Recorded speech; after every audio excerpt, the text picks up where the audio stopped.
ਇਹ ਨੇ ਜੀ ਪਿੰਡ ਦੀ ਜ਼ਿੰਦਗੀ ਦੇ ਮੰਜ਼ਰ, ਖੂਬਸੂਰਤ ਮੰਜ਼ਰ। किस तरह तो अजकल फसलों की हालत है, किमें पानी लग रही है। गर्मियों के खास कर चार च फिर ट्यूबवैल जोड़े वो चल रहे होंगे, बड़ा खूबसूरत समा होंगे। ए देखो कि पानी लाने वाले ने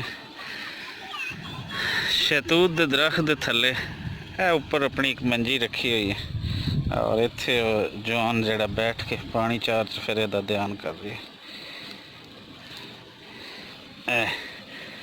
एक गाना भी है ना कि तूतां दी ठंडी छां होवे, इस तरीके का है गाना।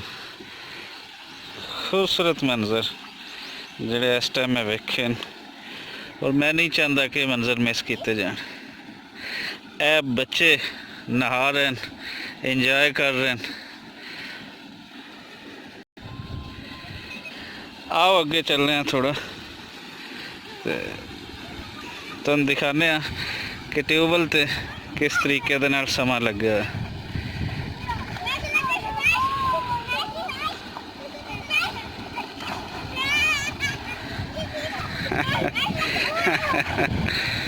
कितने खुश हैं बच्चे।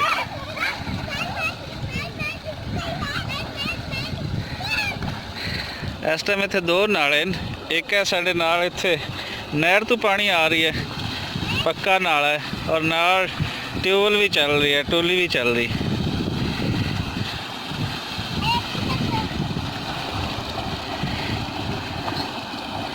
फुल इंजॉय जी, फुल बच्चों का फुल इंजॉय।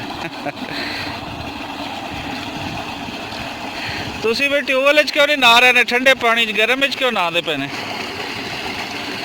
है तत्ते च नहाते ने? नहीं यार, ठंडे च नहाई दा एडी गर्मी दे विच। नहर के पानी च नहा रहे हैं जी बच्चे, और इन्हों के नाल ही ट्यूबवैल चल रही है। और ट्यूबवैल बिजली ते है जी, बिजली ते लाया है, कोई पीटर इंजन वाला ही और नहीं है।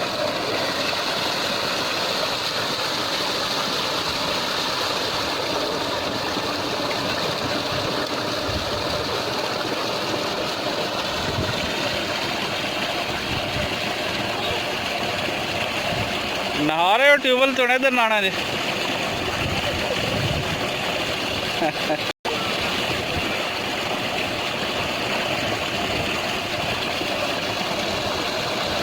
इंतजार कर रहे हैं कि जरा बाकी नहा लैन तो फिर इन्होंने हुण ट्यूबवैल दे विच भी नहाना।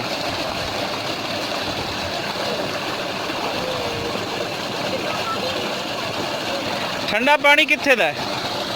ठंडा पानी इत्थों दा है ना, तो फिर इहदे च नहाओ ना यार।